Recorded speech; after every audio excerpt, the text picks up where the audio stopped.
On January 30th, 2026, the internet was hit with 3.5 million pages of federal investigative files all at once. These were the records of late financier and convicted sex offender Jeffrey Epstein, released by the Department of Justice under the mandate of the new Epstein Files Transparency Act. The immediate public reaction was pure chaos. Headlines isolated the names of famous billionaires, politicians, and actors.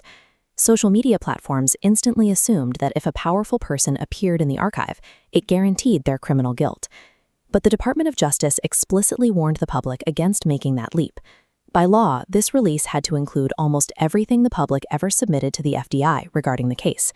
That means unvetted hotline tips, internet hoaxes, and thousands of archived news clippings were dumped directly into the public record without any screening for truth. To actually make sense of this massive data dump, we have to filter it into 3 distinct tiers of evidence: the noise, the logistics, and the hard signal. Without this filter, the archive functions as a massive catalog of rumors rather than a set of verified facts. The first tier is the noise, and Donald Trump provides the perfect case study. His name appears over 38,000 times across thousands of files in the latest release. When you actually read those files, the vast majority are simply archived articles about his presidency, or passing mentions in emails where third parties are gossiping about politics and media coverage.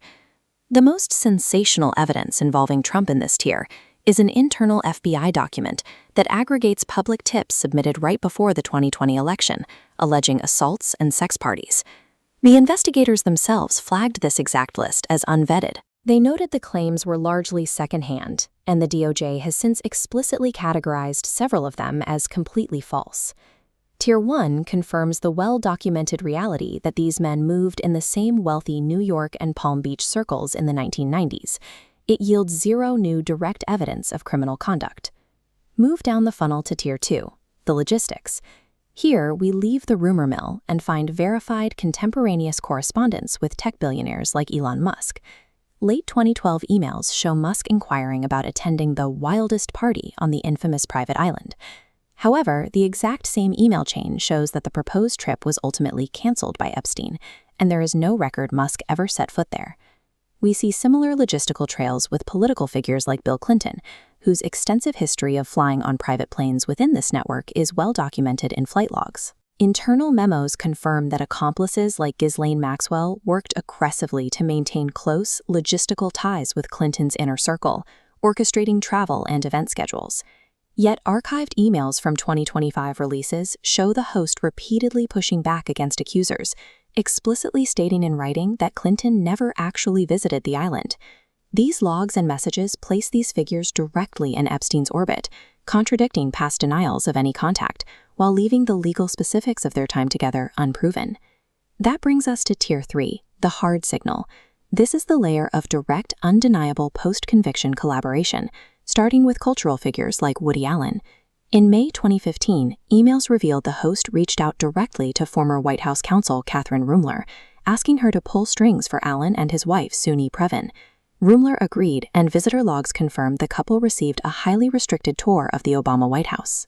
This favor was orchestrated 7 years after the host was a registered sex offender. The signal gets stronger when we look at royalty. Several clusters of emails originate from an account labeled The Duke, using the signature HRH the Duke of York, belonging to Prince Andrew. In August 2010, the host used this alias to arrange a dinner for the prince with a 26-year-old Russian woman. This exchange directly contradicts the official narrative that Andrew decisively severed their relationship after the 2008 conviction. The files also contain a newly unredacted 2015 email from Ghislaine Maxwell. She writes about the exact London meeting where the infamous photograph of Prince Andrew and Virginia Giuffre was taken, seemingly confirming its authenticity and shattering years of public denials. The final case study in this tier involves major philanthropic leader Bill Gates. Deep in the archive are a pair of July 2013 draft emails sitting in the host's outbox. In them, he claims to have facilitated medical treatment and affairs with married women for Gates, echoing earlier reporting of a blackmail attempt over an affair with a Russian bridge player. Tier 3 proves that this predator successfully weaponized his network. Elite society willingly normalized him, dined with him, and traded favors with him, long after his crimes were a matter of public record. Despite all of this, the Department of Justice has officially stated that no new federal criminal investigations will be launched against these six figures, based on the January 30th release. The public wanted a neat, legally binding ledger of criminal confessions. 3.5 million pages later, that ledger does not exist. But the actual lasting horror revealed by these millions of documents is the sheer casual normalization of a known threat. This database now serves as a permanent, searchable historical record of how power protects power.